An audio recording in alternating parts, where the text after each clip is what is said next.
Donc, bienvenue à tous, encore une fois. Voilà. Nous allons lire ce. Alors, déjà, je vous demande pardon parce que je vous avais demandé de lire à la fois la multiplication des pains et Jésus qui marche sur les eaux, mais je ne traiterai que la multiplication des pains parce qu'il y a déjà beaucoup de choses et que en une demi-heure, j'aurai pas le temps de tout traiter. Voilà. Et puis voilà. Donc, alors, je commence au verset 30. Alors, juste avant, hein, pour rappel, c'est toujours intéressant de resituer. On a eu au début du chapitre 6 Jésus dans sa patrie. Sorti de là, Jésus se rendit dans son lieu d'origine. Alors, je n'ai pas regardé le mot grec, mais sa patrie, en fait, c'est de là d'où il vient. Il faut bien, c'est un truc sur lequel il faut bien réaliser dans quel monde vit Jésus. Sa patrie, c'est sa famille, c'est son clan. À l'époque de Jésus, hein, le clan, c'est votre sécurité. Hein. Le clan, c'est ceux qui vont vous défendre, ce sont ceux qui vont s'occuper de vous si vous êtes malade, ce sont ceux qui vont s'occuper de vous quand vous serez vieux. Donc le clan s'engueuler, enfin l'exil, si vous voulez, rejeté du clan, c'était quasiment une condamnation à mort. Hein. Euh, vous avez encore un peu ça dans les sociétés un peu plus traditionnelles de l'Orient ou en Afrique, où la famille, le clan sont très importants. Voilà, nous, on s'est beaucoup individualisé, on n'a plus tellement cette notion de tribu, etc.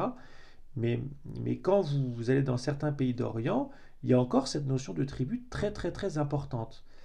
Et la tribu, le clan, voilà, c'est votre parentèle, comme on dit, ce sont vos cousins, vos cousines, vos oncles, vos tantes, tous ceux qui ont un lien de sang avec vous. Et c'est ce qui vous donne votre identité. C'est ce qui vous donne votre identité, ce qui vous apporte sécurité. Donc quand Jésus, si vous voulez, retourne chez lui, c'est extrêmement important. Il retourne chez les siens, et c'est pour ça qu'il va y avoir une incompréhension radicale. C'est que justement la bonne nouvelle de Jésus, elle veut nous faire dépasser les liens du sang. D'accord.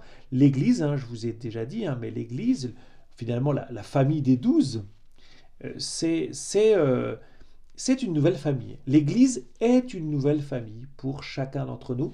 Ça ne nie pas les liens du sang, ça n'enlève pas notre famille de sang. D'ailleurs, en général, à Noël, on se réunit avec notre famille de sang, et c'est très bien de le faire. Mais l'Église est plus que cela, et en fait, elle cherche à nous faire dépasser, si vous voulez, cet esprit un peu collectif qui pourrait nous enfermer. Alors Jésus, justement, lui, il refuse de se laisser enfermer. D'accord. En fait, les siens, c'est-à-dire son clan, lui disent hein, d'où cela lui vient-il, quelle est cette sagesse qui lui a été donnée, ces grands miracles qui se réalisent par ses mains. En fait, il les surprend parce qu'en tant que charpentier pendant 30 ans, et ben en fait, il a été entre guillemets normal, et puis tout d'un coup, le vlati pas qu'il a du succès, qu'il fait des miracles, etc. Et ses frères, enfin son clan, au sens de ses cousins, etc., sont extrêmement choqués, d'ailleurs, c'est ce que dit le texte, hein, choqués, profondément choqués à son sujet. Et Jésus a cette parole terrible, hein, un prophète n'est méprisé que dans son pays, sa parenté, sa maison. Ça sonne un peu comme une malédiction. C'est aussi pour nous, hein, c'est un avertissement pour nous qui croyons connaître Jésus, nous qui sommes l'Église aujourd'hui, nous qui sommes un peu cette famille de Jésus. Le texte, il est toujours là pour nous réveiller. Donc, ce clan, cette patrie de Jésus, aujourd'hui, c'est un peu nous. Et donc, et je vous rappelle, l'évangile de Marc veut vraiment nous faire creuser cette identité de Jésus. Et vous voyez, au début de ce chapitre 6, c'est comme si Marc vous disait, attention, ne croyez pas que vous connaissez Jésus, vous pouvez être vous aussi, comme ce clan, comme cette famille de Jésus, hein, à laquelle et auquel Jésus dit, un prophète n'est méprisé que dans sa famille, etc. Et un prophète n'est méprisé que dans son pays, sa parenté et sa maison. Ensuite, vous avez l'envoi en mission des 12. Ah bah tout d'un coup, voilà que Jésus, en fait, je vous ai dit avant, il y a eu toute une formation des 12, hein, notamment dans la double guérison de la femme hémorroïs et de la jeune fille de 12 ans, euh, dans la résurrection de la jeune fille de 12 ans. En fait, je vous ai dit, à chaque fois, les 12 sont comme... il y a comme des leçons en privé qui leur sont données. Ici, là, il ne s'agit pas de leçons en privé, il s'agit d'un envoi. Il commença à les envoyer en mission deux par deux. Euh, Deux par deux, alors ça c'est intéressant, c'est-à-dire que quand on est missionnaire, partir à deux, c'est... Pourquoi est-ce qu'on part à deux? À deux, c'est un peu le symbole de l'Église. On n'est jamais envoyé tout seul. D'accord? Jésus lui-même n'a jamais fait son apostolat tout seul. La première chose qu'il fait dans l'évangile de Marc, comme dans tous les autres évangiles, c'est qu'il se choisit des disciples. Donc en fait, il constitue une communauté autour de lui, et il fait la même chose quand il les envoie. Il les envoie entre guillemets en communauté, dans une communauté réduite, une communauté de base, un binôme, mais il les envoie jamais seuls. Jamais seul, pourquoi? Parce que le frère est toujours votre garde-fou. Dans l'Église, on peut vite se tromper, et on peut vite tomber soit dans l'orgueil, soit dans le désespoir. Si vous avez un peu de réussite, vous tombez dans l'orgueil, eh bien le frère est là pour vous ramener à la réalité. Et si vous avez un peu d'échec, vous tombez dans le désespoir. Et le frère est là pour vous consoler, pour vous réconforter. D'accord? Bon, je vais vite parce que ce n'est pas les passages qu'on doit vivre, mais voilà. Jésus est dans sa patrie, Jésus envoie en mission les 12, et ensuite vous avez cet épisode terrible, dramatique, qui est la décollation ou la décapitation de Jean, que je nommerai le baptiseur. D'accord? En fait, le vrai nom de Jean, enfin le baptiste, c'est pas assez explicite. C'est le baptiseur. Jean-Baptiste est vraiment celui qui baptise. Et là, il est décapité. Alors, vous avez tous lu ce repas étrange où Jésus donne à manger à 5000 personnes. L'ironie de l'histoire dans cette décapitation de Jean-Baptiste, et ironie dramatique, c'est que la tête de Jean-Baptiste est proposée sur un plat. Bon, c'est peut-être une interprétation un peu farfelue, mais vous voyez le contraste entre un roi tyrannique comme Hérode, un roi lâche, tyrannique, qui offre la tête de Jean-Baptiste sur un plat à manger, et Jésus, lui, qui est le vrai roi, qui lui va donner à manger du vrai pain qui rassasie les foules. Voilà, bon, je ne sais pas si c'est très, très, très dans la ligne de l'évangile, mais vous voyez, c'est un peu pour vous montrer un peu ce contraste entre effectivement ce passage du meurtre de Jean-Baptiste, et puis tout d'un coup, eh bien, Jésus qui rencontre la foule et qui la nourrit. Alors je suis au verset 30, et donc je commence ma lecture. Les apôtres se réunirent auprès de Jésus et lui annoncèrent tout ce qu'ils avaient fait et enseigné. Alors déjà, il y a une chose qui est impressionnante, c'est le mot apôtre. C'est la première fois qu'il apparaît dans notre texte. Apôtre signifie envoyé. Donc en fait, tout d'un coup, Marc, l'auteur, vous dit finalement ce ne sont plus les 12, ce sont les envoyés. Ils ont pris comme nom leur mission, si je puis dire. Jésus les envoie et ils deviennent les envoyés. D'accord? Donc ce que Jésus leur demande de faire devient tout d'un coup leur identité, leur nom propre. Ils sont les envoyés. C'est comme si ceux qui sont mariés, là, chez vous, là, c'est comme si je disais, vous êtes les mariés. Vous voyez? Ou si certains d'entre vous qui s'occuperaient de la sacristie, on vous appelait les sacristains. Et on ne vous appelait plus que comme cela. D'accord? C'est-à-dire que c'est comme le changement de prénom de Simon à Pierre, on a déjà vu ça, hein, mais quand Jésus vous demande quelque chose, en fait, ça demande tout votre être, toute votre personne. C'est toute votre personne, tout votre être qui se met au service de la parole de Jésus. Alors, et puis ce qui est très étonnant, c'est que se conclut là maintenant la mission des apôtres, qui reviennent. Mais on ne comprend pas bien pourquoi il y a eu cette mort de Jean-Baptiste au milieu de cette mission. Pourquoi est-ce que ce verset 30, il n'est pas au-dessus, hein, d'accord, à la place du verset 14, entre versets 13 et 14, pour dire, ben voilà, à la fin de leur mission, ils reviennent vers Jésus. Non, il y a comme inséré cette décapitation de Jean-Baptiste. Alors, je n'ai pas creusé la question, mais c'est une question, c'est une vraie question. Vous voyez comment le texte pose des questions, il est bon de se poser des questions. Voilà, mais c'est une question que je vous laisse, que vous pouvez toujours creuser. Pourquoi est-ce que, au milieu de la mission des 12, eh bien, il y a cette décapitation de Jean-Baptiste? Alors Jésus leur dit, venez à l'écart, dans un endroit désert, reposez-vous un peu. Bon, Jésus est sympa, il prend soin de ses frères, c'est beau, il a une vraie charité fraternelle, il prend soin de ses collaborateurs, on dirait aujourd'hui, hein, dans l'entreprise. En tout cas, voilà, il les invite à se reposer. De fait, ceux qui arrivaient et ceux qui partaient étaient nombreux, et l'on n'avait même pas le temps de manger. Alors manger, haha, manger, tiens, tout d'un coup, manger.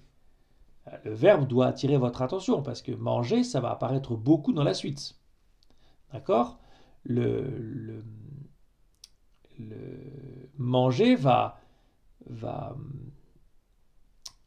manger, bah, ça va revenir, enfin voilà, je sais pas comment dire, euh, ça va revenir souvent. Donc ça introduit déjà le thème, si vous voulez, manger. Ils n'avaient pas le temps de manger. Euh, ils ne mangent pas, mais ils n'ont pas le temps de manger. Et la foule, elle, n'aura pas de quoi manger, à la différence des apôtres. Les 12 ont de quoi manger, a priori, mais ils n'ont pas le temps. La foule, elle, n'a pas de quoi manger, et visiblement, elle a le temps, puisqu'elle reste. Et les apôtres ne vont pas, eux, manger, alors qu'ils ont de quoi, mais ils vont mettre leur nourriture au service de la foule, et Jésus va ainsi pouvoir donner à manger à la foule. Mais on va y revenir. Alors ils partirent en barque pour un endroit désert à l'écart. Donc tous ces épisodes se passent autour de la mer de Galilée. Je ne sais pas si vous avez regardé une carte avec la mer de Galilée. En fait, ce sont des traversées dans un sens, dans un autre, notamment entre la partie juive et la partie païenne. Mais on va y revenir. Donc là, ils prennent la barque. On ne sait pas trop où ils vont. A priori, ils vont plutôt dans un endroit un peu plus loin de Capharnaüm. Mais le problème, c'est qu'effectivement, alors à pied de toutes les villes, ils coururent là-bas et arrivèrent avant eux. Donc c'est toutes ces foules qu'ils avaient, entre guillemets, fui, et bien toutes ces foules les rejoignent. Il aurait fallu voir la tête des apôtres quand, arrivant sur le rivage, ils retrouvent cette foule qui les a empêchés de manger. Je ne sais pas si... moi, je pense qu'ils devaient être un peu énervés, quoi. Un peu énervé de voir à nouveau cette foule qui va les embêter, entre guillemets, qui les occuper, qui va leur demander. Et puis en plus, ils vont occuper Jésus, ils aimeraient bien avoir Jésus pour eux. Ouais, ça, c'est un peu la pastorale. Hein. La pastorale, en fait, on est vite dépassé, quoi. Ce serait bien d'ailleurs qu'on soit dépassé ici. Ce serait beau qu'un jour on puisse dire qu'on n'a pas de quoi manger parce qu'il y aurait tellement de gens dans l'église ou dans nos groupes qu'on n'aurait pas le temps de manger. Peut-être que les priolos, quand ils animent le parcours redécouverte, ils n'ont pas le temps de manger le soir quand ils commencent le parcours redécouverte. Voilà, bah c'est ça. On n'a pas le temps de manger. Bah oui. Peut-être que ça vous est déjà tous arrivé. On n'a pas le temps de manger. Voilà. Comme quoi, vous voyez, la mission, la pastorale, c'est pas que Jésus est exigeant, c'est que, en fait, notre joie, vous voyez, c'est de transmettre la parole. Notre joie, c'est de travailler au royaume. Et en fait, ça nourrit, en fait. Vous voyez, entre guillemets, ça nous fait oublier la faim matérielle. Alors, bon, il y a des choses qui sont très, très, très intéressantes sur ces versets. On va y rester un peu. En débarquant, Jésus vit une grande foule. Il fut saisi de compassion envers eux, parce qu'ils étaient comme des brebis sans berger. Alors il se mit à les enseigner longuement. Donc, premièrement, Jésus voit la grande foule. Et alors, ce qui est très impressionnant, c'est que le narrateur nous laisse entrevoir ce qui se passe à l'intérieur de Jésus. C'est assez rare. C'est arrivé déjà, au verset 1,41, on sait que Jésus a été saisi de compassion devant le lépreux. Ah tiens, Jésus a été saisi de compassion devant le lépreux. Vous voyez, ça répond, ou plutôt, on est comme rendu attentif à l'intériorité de Jésus. Alors, bon voilà, et Jésus faisait. Donc je m'arrête un peu sur le saisi de compassion. Donc le verbe, en fait, ça vient de entrailles. Ça vient de entrailles, et c'est comme si on disait Jésus est entraillé. C'est un verbe qui est très fort parce qu'il dit, avec un verbe, avec un mot humain, entraille, il dit finalement tout l'amour de Dieu pour son peuple. Hein, c'est entraillé, c'est même charnel. Vous voyez comment Dieu, en s'incarnant, ne triche pas, même dans son amour pour l'homme. C'est-à-dire qu'il éprouve, comme un homme, l'amour. et il l'éprouve de manière très profonde. Parce que, je ne sais pas si un jour vous avez été entraillé de compassion, vous avez été entraillé d'amour. Je ne sais pas si un jour, je pense pour vous parents, peut-être si vous avez des enfants, vous avez eu des enfants, je pense que devant un enfant malade, ou même devant une naissance, je pense que, moi je ne vivrai jamais ça parce que j'aurai jamais d'enfant, mais je pense que vous avez pu être entraillé, c'est-à-dire comme bouleversé au plus profond. Eh bien Jésus est bouleversé au plus profond de lui-même. Voilà, il est entraillé. Jésus est bouleversé, remué au plus profond. Et les entrailles, hein, ce mot d'entraille, eh bien, ça dit l'intériorité de l'homme. Pour les Juifs, hein, ce mot entraille signifie le cœur au sens de ce qu'il y a de plus profond et de là où résident les passions les plus profondes, comme l'amour, mais aussi comme la colère ou la haine. Voilà, donc Jésus est vraiment éprouvé au plus profond de lui-même devant cette foule. Alors, deuxièmement, donc je me suis arrêté un peu sur ce verbe saisi de compassion. Deuxièmement, qu'est-ce qui provoque l'entraillement de Jésus? L'entraillement, permettez-moi cette expression, hein, ça vient de ce verbe entrailler. Qu'est-ce qui provoque l'entraillement de Jésus, ce bouleversement intérieur? Et déjà, en fait, Jésus voit quelque chose. Alors, déjà, je vais y revenir, mais il voit une réalité que nous n'aurions peut-être pas vue, c'est-à-dire qu'il ne voit pas seulement une foule, il voit des gens qui sont sans berger, qui sont comme des brebis sans berger. La comparaison, elle est importante. Le mot berger, ça doit tout de suite réveiller votre connaissance de l'Ancien Testament, parce que ce mot berger, ce thème du berger, traverse tout l'Ancien Testament. Le premier berger, c'est qui? C'est Abel. Je vous rappelle, Abel est éleveur et Caïn est cultivateur. Bon, bref, et ensuite il y en aura d'autres. David est berger. Le roi David est berger. Le roi David, je vous rappelle, quand le prophète Samuel vient voir la famille de Jessé et qu'il voit tous ses fils, il en manque un et on lui dit le cadet est en train de garder les troupeaux. David est berger. Et quand il va aller affronter le colosse Goliath, il y va en tenue de berger, avec une fronde qui permettait, avec un bâton et une fronde, le bâton de berger et la fronde qui permettait de défendre le troupeau contre les attaques des bêtes féroces. Voilà. Alors, qu'est-ce qui va donc provoquer cet entraillement de Jésus? Eh bien, c'est de voir que les hommes et les femmes qu'il voit devant lui, eh bien, ils n'ont pas de berger. Ils n'ont pas de berger pour être nourris et protégés. Donc, ils n'ont pas la vraie nourriture. C'est étonnant. Je ne sais pas comment dire. Jésus n'est pas bouleversé devant une misère matérielle seulement. Il est surtout bouleversé par une misère spirituelle, humaine, vous voyez, psychique même. Il est bouleversé parce qu'il voit ces hommes et ces femmes qui ne sont pas nourris, c'est-à-dire qu'ils ne reçoivent pas la vraie nourriture. Alors quelle va être cette nourriture? Regardez ce que fait Jésus juste après ce que nous dit le narrateur. Il nous dit « Alors il se mit à les enseigner longuement ». Alors cette leçon, elle est essentielle. C'est-à-dire que pour être nourri, pour recevoir la vraie nourriture, je dois écouter l'enseignement de Jésus. Eh oui. Pour être nourri, je dois écouter l'enseignement de Jésus.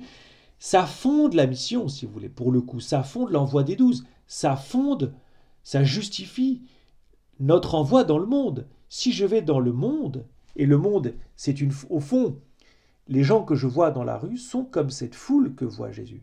Sauf que Jésus, eux, les voit avec cet œil spirituel, cette vision spirituelle, il les voit comme des brebis affamées. Et donc, moi, ce que je vais apporter à ces gens, c'est la parole de Jésus. Ce n'est pas ma propre parole, même si je parle, on va y revenir, justement, notamment avec la multiplication des pains, mais en fait, surtout, ce que je me dois d'apporter, c'est la parole de Jésus, parce que seule la parole de Jésus peut nourrir un cœur. Vous voyez, seule la parole de Jésus peut nourrir un cœur. Qui est ce berger dont les foules ont besoin et qui est cette nourriture? C'est une seule et même personne, c'est Jésus. L'Ancien Testament, je vous ai dit, il parle du berger. Et là, vous aviez le texte, si Marie-Pierre ou Serge, vous pouvez avancer notre présentation. L'Ancien Testament parle des bergers que Dieu, en fait, rejette. Pourquoi? Parce que Dieu avait confié son peuple à des bergers humains. Des prêtres, mais pas seulement des prêtres. À l'époque, c'était plutôt les rois, par exemple.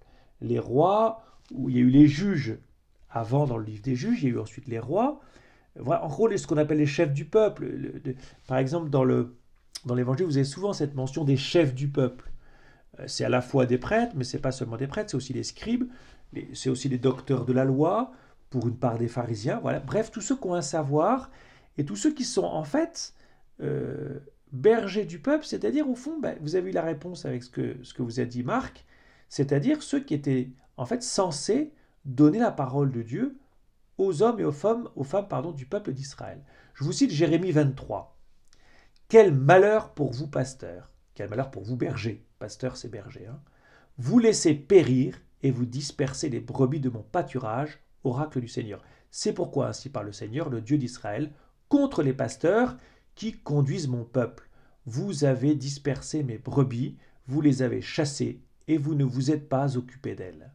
Vous voyez donc l'échec, au fond, de ces pasteurs humains, trop humains pourrait-on dire, qui n'ont pas su transmettre la parole de Dieu. Eh bien, je vais m'occuper de vous à cause de la malice de vos actes, oracle du Seigneur. Puis, je rassemblerai moi-même le reste de mes brebis de tous les pays où je les ai chassées.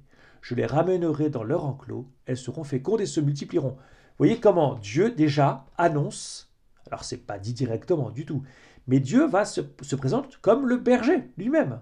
Vous voyez comment cette notion de berger est tellement importante pour comprendre Jésus. Et l'incarnation, c'est que, en fait, Dieu annonçait déjà en Jérémie et aussi dans Ézéchiel, je ne sais pas si c'était le texte d'Ézéchiel, mais Dieu, en fait, se présente comme le véritable berger. Je suscite, alors, par contre, en Jérémie 23, je continue ma lecture, je susciterai pour elle des pasteurs qui les conduiront. Ah, donc Dieu va continuer à utiliser des pasteurs hommes. Alors aujourd'hui, dans l'Église, on dit que ce sont les évêques, ce sont aussi les prêtres, mais pas seulement. Hein. Les pasteurs, c'est pas seulement les prêtres et les évêques, même si par excellence ce sont les évêques d'abord. En tout cas, dans la théologie du Concile Vatican II, ce sont vraiment les évêques, les pasteurs du troupeau, qui ont la plénitude du sacerdoce, comme on dit. Nous, les prêtres, nous sommes leurs collaborateurs. Et vous, laïcs, puisque vous n'êtes pas prêtre, eh bien, vous participez aussi à cette tâche pastorale, voilà, qui est comme déléguée, je ne sais pas comment dire, de la part des prêtres et l'évêque, pour vous aussi assurer une charge pastorale. C'est très important, vous êtes vous-même, dès que par exemple quand, pour ceux d'entre vous qui avaient animé ces petits groupes, eh bien, vous avez assumé et assuré un rôle de pasteur. Dans l'animation des petits groupes que vous avez fait, eh bien, vous avez assuré un rôle de pasteur. Elles ne seront plus apeurées ni effrayées, et aucune ne sera perdue, oracle du Seigneur. Voici venir du jour, oracle du Seigneur, où je susciterai pour David un germe juste. Il régnera en vrai roi, il agira avec intelligence, il exercera dans le pays le droit et la justice. Forcément, nous, chrétiens, nous pensons à Jésus. Voilà. Donc ce thème du pasteur, du berger, du pasteur, est essentiel dans l'Ancien Testament. Et quand Jésus dit qu'il voit cette foule comme des brebis sans berger, en gros, il est en train de dire « Moi, je suis le vrai berger, celui qui va nourrir ses brebis. » Voilà. Remarquez aussi que la foule, ici, là, dans ce texte, n'est pas vue négativement. On a vu déjà que la foule était parfois un peu négative et qu'elle pouvait empêcher la rencontre de Jésus avec le paralytique, par exemple. Ici, elle n'est pas vue comme un obstacle, elle n'est pas vue comme une foule un peu, vous voyez, superstitieuse ou cherchant un peu le miracle qui presse Jésus, qui l'écrase même, à la différence de cette femme hémorroïde qui, elle, délicatement va toucher avec foi le manteau de Jésus. Là, Jésus montre qu'il a un immense amour pour ces personnes. Il a un immense amour, en fait, pour ces personnes anonymes de la foule. Hein. C'est un exemple qui doit nous édifier, alors nous prêtres, en priorité je pense, curés, vicaires, mais aussi chacun d'entre vous. Vous voyez, est-ce que j'ai de l'amour pour tous pour toutes ces personnes que je croise tous les jours, que je ne connais pas, ce qui constitue au fond un peu une foule anonyme. Est-ce que j'ai de l'amour? Est-ce que j'ai de la compassion? Est-ce que je suis entraillé comme Jésus est entraillé devant cette foule, devant la foule qu'il a vue? Ça, c'est une grâce que vous pouvez demander au Seigneur. Vous voyez, Seigneur, non pas non pas d'aimer le monde tel qu'il est, parce que le monde, dans ses valeurs, son comportement est parfois mauvais, mais d'aimer les personnes qui sont dans le monde et qui ne connaissent pas Jésus, qui n'ont pas cette grâce d'être nourris par la vraie nourriture qui est la parole de Dieu. Vous voyez, est-ce que je suis bouleversé par toutes ces personnes qui ne connaissent pas Jésus? La mission, en fait, la pastorale, la mission, elle commence, oui, elle part de l'amour de Dieu pour son peuple, pour les hommes, pour l'humanité. Est-ce que vous voyez, c'est une petite question que vous pouvez, une petite question qu'on peut se poser. Est-ce que est-ce que j'ai de la compassion pour toutes ces personnes? Pas une compassion, comment dire, simplement pour la vie matérielle, bien sûr que ça commence comme ça, mais aussi pour la vie spirituelle qui n'est pas nourrie. Voilà. Donc, vous voyez comment Jésus, grâce à cette compassion, à son amour, voit plus loin que l'apparence physique. Il voit la réalité spirituelle des personnes. Et ces personnes sont comme des brebis sans berger. Et ça, c'est très important pour nous, comme pour toutes ces personnes, c'est que nous avons besoin d'un berger pour vivre. Et le berger, vous voyez, premièrement, il conduit vers la nourriture, vers les pâturages, et deuxièmement, il protège des dangers. Si vous restez dans le troupeau, parce que la brebis, elle reste avec le troupeau, et elle suit la voie et les recommandations du berger. Restez avec le troupeau et écoutez, se répondre l'un l'autre.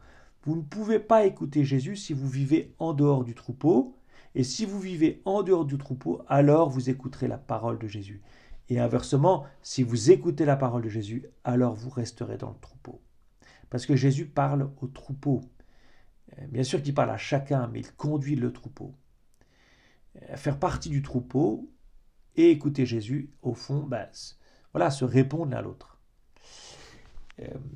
Et puis, encore une fois, Jésus enseigne longuement, donc c'est vraiment sa parole qu'il transmet au cœur des personnes pour les nourrir. Et donc, moi, je dois apprendre à écouter la voix de Jésus. Parce que ce que dit Jésus, c'est lui-même d'abord, et c'est aussi la nourriture de mon âme. Quand Jésus parle, il parle de lui-même, parce que, encore une fois, la parole de Dieu, c'est Jésus lui-même.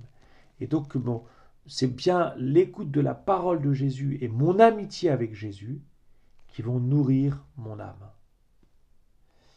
Mon âme, elle est nourrie au contact de Jésus. Comment est-ce que Dieu me parle? Je fais un petit excursus sur une petite excursus sur la vie spirituelle, mais comment est-ce que Dieu me parle? Comment est-ce que Dieu va pouvoir me parler? D'abord, ça maintenant je pense que vous êtes persuadés, d'abord par l'écriture, d'accord? Par la Bible. Voilà d'abord comment Dieu me parle. D'où l'enjeu, vous voyez, dans les 10 questions que je vous ai données, d'où l'enjeu d'apprendre par cœur des versets, de garder, comme on dit, de se répéter des versets tout au long de la journée, pour que ces versets éclairent votre journée, nourrissent votre âme pendant la journée. Deuxièmement, comment est-ce que Dieu me parle? Deuxièmement, par l'émotion intérieure de l'esprit. Alors, tout ce que j'entends à l'intérieur de moi ne vient pas de l'esprit. Mais parfois, et plus j'avance dans la vie spirituelle, il me semble en tout cas que nous pouvons entendre l'esprit nous parler par des idées, par des émotions, des choses qui montent en nous et on se dit tiens, ça me parle, ça me nourrit, ça me fait grandir. Parfois, c'est des émotions qui vont vous faire prendre tel ou tel choix. Et vous voyez que ce choix, en fait, c'est pas vous qui en avez eu l'idée, mais ce choix, il vous fait grandir. Il a visé un bien supérieur que vous n'aviez pas vu au début. Voilà, d'émotions intérieures. Comme une petite voix, la petite voix de la conscience. Troisièmement, les événements. Ce qui vous arrive. c'est aussi des occasions pour Dieu de vous parler. Et Dieu parle à travers votre histoire, à travers ce que vous vivez, et notamment dans les événements qui vous contrarient et parfois qui vous font souffrir. Certains disent que la souffrance, les événements douloureux sont comme un haut-parleur pour Dieu afin de se faire entendre. Parce qu'en fait, dans le train-train de notre quotidien, nous n'entendons plus Dieu nous parler dans les événements parce que nous oublions de faire attention, en fait, nous ne faisons plus attention. Eh bien, un événement douloureux, et vous le savez bien, une souffrance, c'est comme un réveil. Ça nous réveille. Voilà. Ça fait souffrir, mais ça nous réveille. Ça ne veut pas dire que Dieu lui-même, si vous voulez, enverrait une souffrance pour se faire entendre. Mais ça veut dire que dans cette vie qui est quand même marquée par la souffrance, eh bien Dieu, entre guillemets, ne gâche aucune souffrance et il veut que chaque souffrance soit comme l'occasion pour nous, eh bien, d'approfondir notre relation avec lui. Quatrièmement, comment est-ce que Dieu me parle? Eh bien, par les personnes qui vous entourent, bien sûr par des choses positives, c'est-à-dire par des conseils, parfois aussi des corrections, parfois des corrections qui ne sont pas agréables à entendre de la part des autres, mais qui, si elles nous sortent de notre égoïsme et de notre orgueil, ce sont des corrections qui viennent de Dieu, puis des consolations aussi parfois, quand nous sommes dans la peine. Voilà. Et puis enfin, cinquièmement, comment est-ce que Dieu me parle? Eh bien par l'enseignement de l'Église, par ce qu'on appelle le magistère. Donc ça c'est le catéchisme, ce sont aussi les documents des papes. Voilà, c'est une manière pour Dieu de me parler. Voilà. Ça ne veut pas dire que tous les documents, toutes les phrases de tous les documents me parlent, comme si Dieu me parlait, mais si je me mets à l'écoute de cet enseignement du magistère, eh bien Dieu me parle, oui, me parle, à travers ce que je peux lire, notamment lorsque ça me touche particulièrement. Voilà. Déjà l'heure était avancée, je suis au verset 35, j'avance, s'étant rapproché de lui, les disciples disaient, l'endroit est désert et déjà l'heure est tardive, renvoie-les qu'ils aillent dans les campagnes et les villages des environs s'acheter de quoi manger. Ah, le thème de la mangeaille, si je puis dire, revient. Là maintenant, ce ne sont plus les disciples qui n'ont pas le temps de manger, c'est surtout la foule qui n'a pas de quoi manger. Et alors Jésus a cette réponse étonnante, il leur répondit, donnez-leur vous-même à manger. Il réplique, irons-nous dépenser le salaire de 200 journées pour acheter des pains et leur donner à manger? Le mot pain ici, il est très important parce que tous les grands exégètes sérieux sur l'évangile de Marc disent que nous sommes entre 6,30 et 8,30, chapitre 8, verset 30, dans la section dite du pain. Si vous avez la curiosité après de lire du 6,30 à 8,30, vous verrez que le mot pain revient très souvent et qu'il y a même 2 multiplications des pains. Enfin bref, voilà. Donc c'est la section dite du pain. Le pain est cité 19 fois dans l'évangile et 16 fois dans cette section jusqu'au chapitre 8, verset 30. Donc vous voyez comment ce thème du pain, en tout cas ce mot pain, est très important. Bon, donnez-leur vous-même à manger. Bon, Jésus, bien évidemment, met à l'épreuve ses disciples et il nous met à l'épreuve, en fait. C'est comme si vous voyez, c'est comme si vous disiez à Jésus, écoute Jésus, tu m'as donné la foi, maintenant tu me demandes, le pérugre n'arrête pas de le répéter, les prêtres n'arrêtent pas de le répéter, d'évangéliser, de parler de Jésus, mais qu'est-ce que je peux faire moi devant cette foule si nombreuse? Qu'est-ce que je peux dire moi devant cette foule si nombreuse? Est-ce que c'est pas en touchant une personne et encore en essayant de toucher une personne que je vais pouvoir changer la face du monde ou entre guillemets évangéliser des foules? Mais c'est un peu cette réaction des disciples, des apôtres que Jésus veut susciter, vous voyez.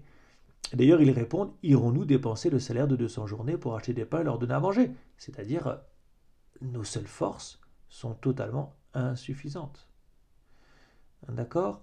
La deuxième chose qui est intéressante dans cette parole de Jésus, c'est que Jésus, en fait, quand même, cherche des collaborateurs. Et oui, c'est comme si Jésus dirait, attends, moi je ne vais pas le faire tout seul, j'ai besoin de toi. Et ça, c'est parfois un peu dur pour nous d'y croire, que Jésus a besoin de moi.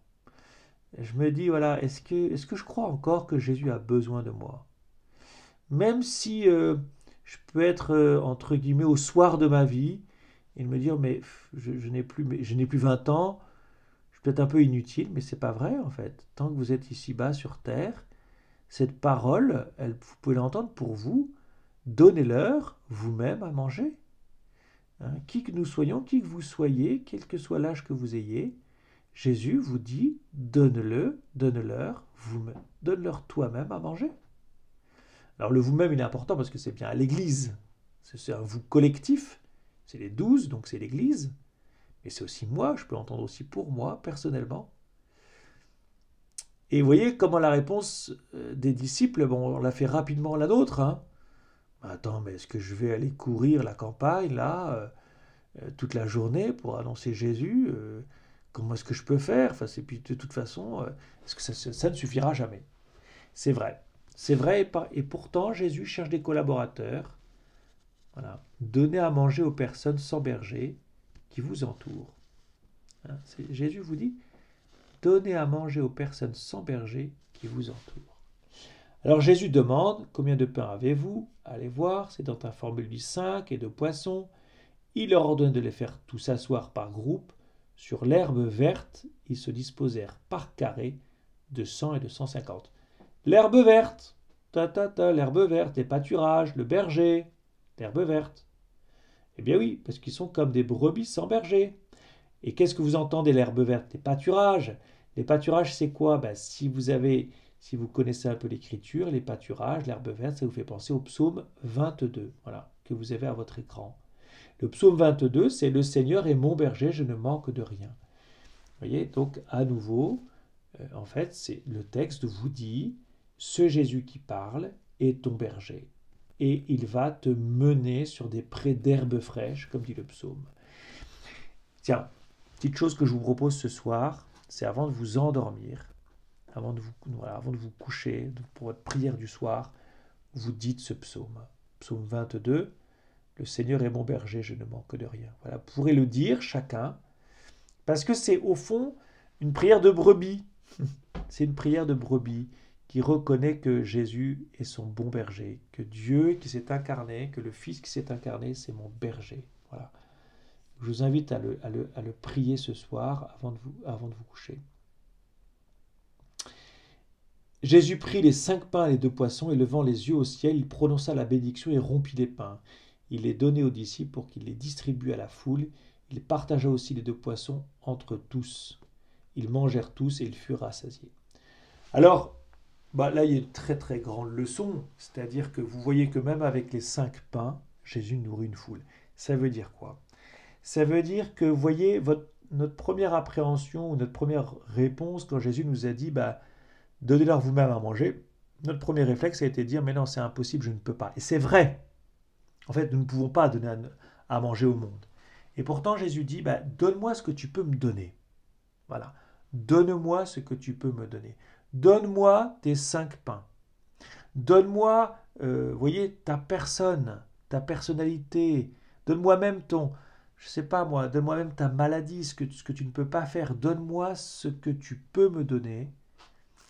C'est-à-dire toi-même, hein, la vie spirituelle nous enseigne à nous donner nous-mêmes.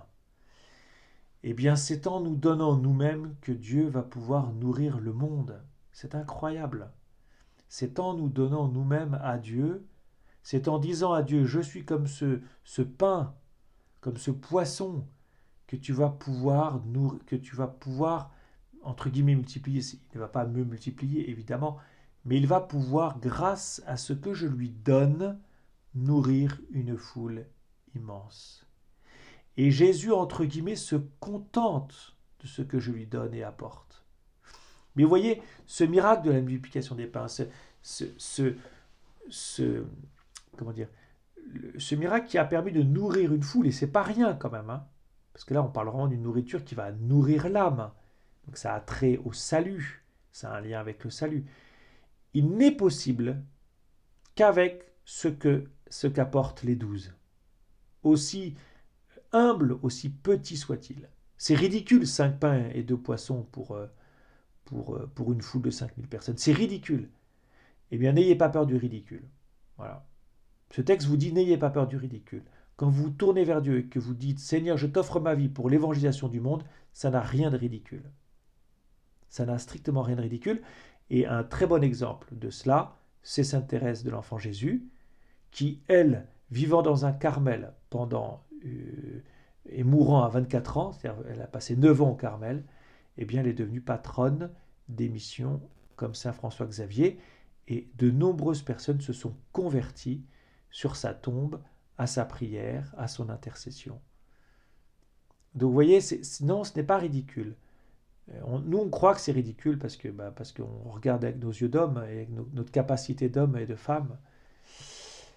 Voilà. Alors, ensuite, il y a ces gestes, évidemment, de Jésus qui rompt le pain, qui prononce la bénédiction et rompt le pain. Évidemment, ça vous fait penser à l'Eucharistie. Et c'est fait pour. C'est-à-dire, en fait, c'est une annonce de l'Eucharistie. Et c'est une annonce, bien sûr, ça renvoie, bien sûr, au chapitre 14, verset 22 de Marc. Je vous cite le verset. Pendant qu'il mangeait, Jésus prit du pain, et après avoir rendu grâce, eulogéo, il le rompit et le leur donna en disant « Prenez, ceci est mon corps ». Vous voyez, donc ça en renvoie, et bien sûr, au dernier repas que Jésus passe avec ses disciples, c'est-à-dire à l'institution de l'Eucharistie. Donc c'est au chapitre 14, et le verset, c'était le verset 22. Vous voyez, voilà, bon, malheureusement, je ne peux pas trop m'attarder, j'avance. Les gens sont rassasiés, très important, c'est-à-dire que la parole de Jésus rassasie l'âme, les amis. D'accord? La parole de Jésus rassasie l'âme. Vous ne serez jamais déçus en écoutant Jésus, en lisant l'Écriture, en faisant attention à ce que Jésus vous dit. Vous serez rassasiés. Nous cherchons des nourritures, malheureusement, nous cherchons à être rassasiés par des nourritures qui ne sont pas la parole de Dieu. Malheureusement. Et ça ne nous nourrira jamais. Ça ne veut pas dire qu'il faut que ce serait mauvais. Je ne sais pas moi, par exemple faire du sport, regarder des films, tout ça c'est très bien, mais ça ne nourrira jamais l'âme comme la parole de Jésus est capable de nourrir l'âme. C'est ça ce que ça veut dire. On l'a rassasié. Si vous voulez être rassasié, si vous voulez être comblé à l'intérieur de vous-même, écoutez Jésus vous parler. Rassasier, c'est un verbe qui va revenir un peu plus tard. Je le dis maintenant parce que je vais y revenir juste après. C'est un verbe qui va revenir un peu plus tard parce que c'est un verbe qui va être utilisé en 7,27. Et alors en 7,27, pour ceux qui peut-être connaissent un peu l'évangile, c'est ce qu'on appelle la guérison de la fille de la syrophénicienne. Vous savez, cette femme qui va poursuivre Jésus de ses cris. Les disciples vont dire « tais-toi ». Et pourtant, Jésus va avoir cette parole assez étonnante. Il va lui dire « laisse d'abord les enfants se rassasier, car il n'est pas bien de prendre le pain des enfants et de le jeter aux petits chiens. » Laisse d'abord les enfants se rassasier. Je vais y venir, c'est-à-dire que ce passage du chapitre 7, ce passage de la guérison de la fille de la syrophénicienne, en fait, fait le lien entre ce qu'on est en train d'étudier là maintenant, cette multiplication des pains, et l'autre multiplication des pains qui aura lieu au chapitre 8. Voilà, je termine, verset 43, et l'on ramassa les morceaux de pain qui restaient, de quoi remplir 12 paniers, ainsi que les restes des poissons. Ceux qui avaient mangé les pains étaient au nombre de 5000 hommes. Alors là, je fais effectivement, comme je viens de le dire juste avant, à propos de cette fameuse syrophénicienne, je fais un lien avec le chapitre 8, verset 1, c'est-à-dire l'autre multiplication. On n'a pas le temps de regarder en détail, mais en réalité, ces deux multiplications des pains se répondent, sont en parallèle. L'une se passe en territoire juif et s'adresse à des juifs, et l'autre se passe en territoire païen et s'adresse à des païens. Et en fait, c'est très important de le remarquer parce que c'est vraiment l'intention de l'auteur de mettre en parallèle ces deux multiplications pour bien montrer une chose très importante. Et c'est cette image des 12 paniers qui nous fait penser. C'est que la parole de Dieu, elle est semée, et vous souvenez-vous de la parabole du semeur, elle est semée à la fois dans une terre juive et elle est semée aussi dans une terre païenne. Je prends par exemple les 12 paniers. Je commencerai par les 5 pains. Je vous ai dit, le texte nous a dit qu'on avait présenté à Jésus 5 pains. Dans le chapitre 8, l'autre multiplication, on parle de 7 pains. 5, 7. On va aussi parler de 12 paniers. Dans dans le chapitre 8, on va parler de 7 corbeilles. 12, 7. Et puis enfin, on va parler de 5000 hommes. Et dans l'autre multiplication des pains, on va parler de 4000 hommes. Alors je vais vous faire le parallèle, qui est assez sioux, comme on dit, qui est assez subtil, mais qui est très intéressant. 5 pains, 5. 5 pains, c'est notre multiplication en terre juive. 5, ce sont les livres de la loi juive. 5, ça représente la loi en fait. C'est ce qu'on appelle le Pentateuque. Donc les 5 livres, les 5 premiers livres de l'Ancien Testament. Genèse, Exode, Lévitique, Nombre, Deutéronome. En fait, c'est ce qu'on appelle, les Juifs appellent ça la loi. 5 livres. Donc 5 pains, c'est voilà, c'est la plénitude de la loi. On est vraiment en monde juif. 7 pains, par contre, 7, c'est un chiffre de plénitude. Pourquoi? Parce que les 7 pains dans l'autre multiplication représentent le monde païen. Donc en fait, le monde entier. Je continue. Les 12 paniers. 12 paniers, ce sont les 12 tribus d'Israël. Et le panier, le mot panier utilisé dans le texte, c'est un ustensile qui a été utilisé spécifiquement par les Juifs pour transporter leur nourriture. 7 corbeilles, toujours ce mot 7 dans l'autre multiplication, parce que je vous cite Deutéronome 7.1, le chapitre n'a rien à voir, mais quand le Seigneur ton Dieu te fera entrer dans le pays dont tu vas prendre possession, c'est ce que vous avez sur votre écran, il expulsera devant toi des nations nombreuses, 1 le Hittite, 2 le Girgashite, 3 l'Amorite, 4 le Cananéen, 5 le Péritzite, 6 le Hivite et 7 le Jébuséen. 7 nations plus nombreuses et plus puissantes que toi. 7, c'est l'ensemble du monde païen. C'est l'ensemble du monde païen.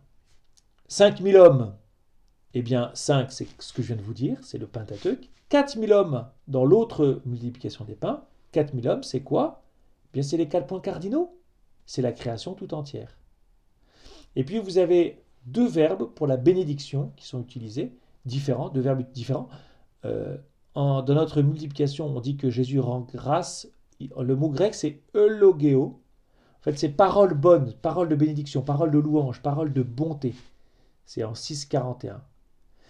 Et au chapitre 8, avec l'autre multiplication des pains, c'est eucharistein, qui a donné Eucharistie. C'est un terme plus grec, qui veut dire à peu près la même chose. C'est une grâce bonne, en fait. Charis, c'est rendre grâce.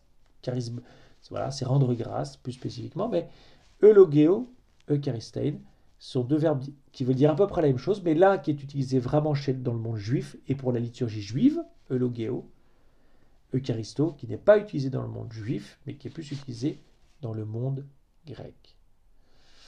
Voilà, j'ai terminé. J'avais fait un petit tableau, malheureusement, que je ne vous ai pas mis sur le document que j'ai donné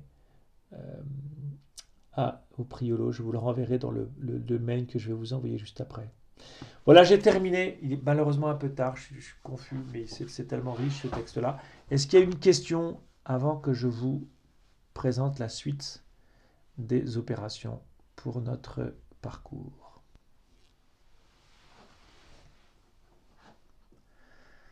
Joachim. Non, il est invité. Ah non, Marie-Pierre.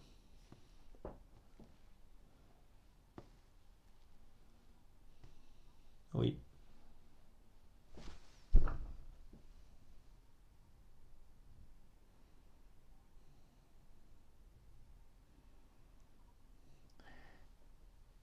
Oui, je crois. Je crois. Je ne suis pas allé vérifier en Saint-Luc, mais je crois bien. C'est le même verbe qui est utilisé effectivement pour. C'est un terme qui revient aussi beaucoup chez Saint-Luc, d'ailleurs dans le même contexte. C'est le même verbe qui est utilisé. Mais je crois bien, il faudrait vérifier. Je ne suis pas allé vérifier en Luc chapitre 15, mais je crois bien. En tout cas, ce qui est sûr, c'est que ça dit les sentiments de Dieu pour l'humanité. Voilà, ça c'est sûr. Donc, ce serait tout à fait cohérent qu'on le retrouve en Luc 15. Est-ce que quelqu'un a une autre question?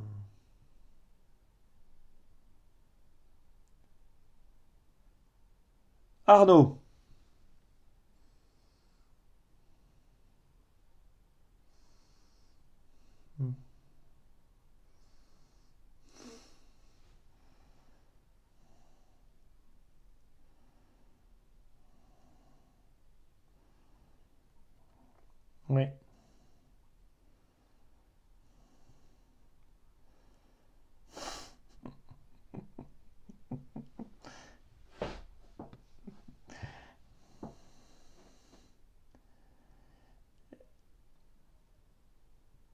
Un carré de 50, c'est un peu compliqué, je pense.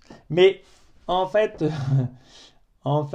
j'irais sûrement quelque chose à exploiter, hein, honnêtement, sur ce 100 et 150. Je ne l'ai pas fait, mais je suis sûr on trouvera un truc, hein. Vu que, vous voyez, par exemple, l'herbe verte vous renvoie au psaume 22 et au gras pâturage, bah, ce serait pas étonnant que ces carrés de 100, 150. Moi, j'ai rien trouvé. Enfin, j'ai pas non plus, je suis pas monsieur de passer des heures, mais j'ai rien trouvé. Mais je suis sûr qu'on trouverait quelque chose. Surtout, voilà, surtout ces chiffres de 100 et de 50. Ça peut faire référence à l'Exode, vous savez, quand Moïse organise le peuple par tranche de 100, de 50, de 10, etc. Peut-être que ça fait référence à l'Exode. Voilà, donc la manne qui se donne, ouais, je sais pas.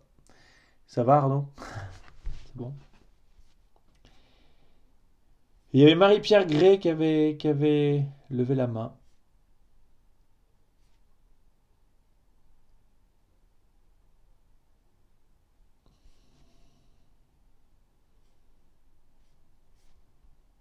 Oui,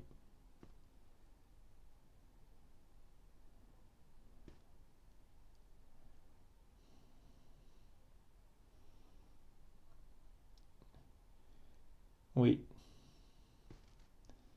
Ah, c'est très très bonne question, mais bien sûr. Qu'est-ce que vient faire cette mention du pain au milieu d'une tempête? Bien sûr. Alors, un élément de réponse, c'est ce que je vous ai dit ce que je vous ai dit à propos de ces deux multiplications. Euh, voilà, visiblement, en fait, ils sont en train de traverser la mer. Donc, ils sont entre traverser la mer, abordant à Génézareth. Génézareth, c'est alors, je voudrais pas dire de bêtises, hein, parce que là, je parle vraiment pas sous contrôle, mais quasi, enfin, non, sans contrôle. Génézareth, je me demande si c'est pas du côté païen, justement. Mais peut-être que j'ai une grosse bêtise. Non, c'est idiot. Non, non, c'est du côté juif aussi. Non, moi, je pense qu'il y a un lien, en tout cas, forcément, avec cette multiplication. Qu'est-ce qu'ils n'ont pas compris? Je crois que ce qu'ils n'ont pas compris, au fond, c'est le sens de ce miracle, de la multiplication, au sens où Jésus est celui qui vient nourrir les foules. Alors vous allez me dire, c'est quoi le lien avec cette tempête? Mais il y a peut-être ce confiance, c'est moi, n'ayez pas peur. Comme si Jésus, en fait, voulait leur signifier que la mission des 12 dépassait ce qu'ils pouvaient en comprendre, quoi. Et qu'elle ne pouvait pas se faire sans lui. Voilà ce que je dirais. Mais c'est vraiment trop succinct. J'ai pas la réponse. J'ai pas la réponse. Faudrait creuser. Mais en tout cas, c'est très bien vu, hein. Parce que de fait, c'est tout à fait exprès par l'auteur, hein. C'est tout à fait exprès pour bien mettre en lien et la multiplication et Jésus qui marche sur les eaux. Ça fait forcément mention, si vous voulez, à la croix, évidemment, parce que Jésus qui marche sur les eaux, la mer est souvent vue comme un symbole de mort et de mal. Et donc Jésus qui marche sur la mer, c'est Jésus qui domine le mal et qui domine la mort. Donc il y a déjà une évocation de la croix et de la résurrection, de la mort et de la résurrection. Est-ce qu'il y a une autre question?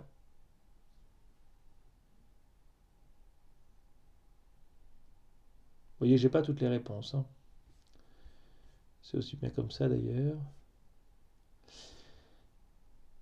Bien, écoutez, s'il n'y a pas d'autres questions, j'aimerais vous parler de la suite. Donc moi, ce que je vous propose, c'est ceci. Ouvrez grand vos oreilles, même s'il est un peu tard. Notre parcours confinement s'arrête.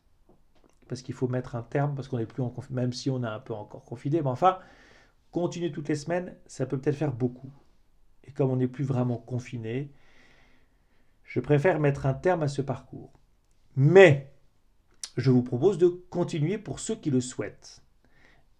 Soit vous continuez tous avec le même groupe, si par exemple, en fait je laisse libre chacun de faire ce qu'il veut.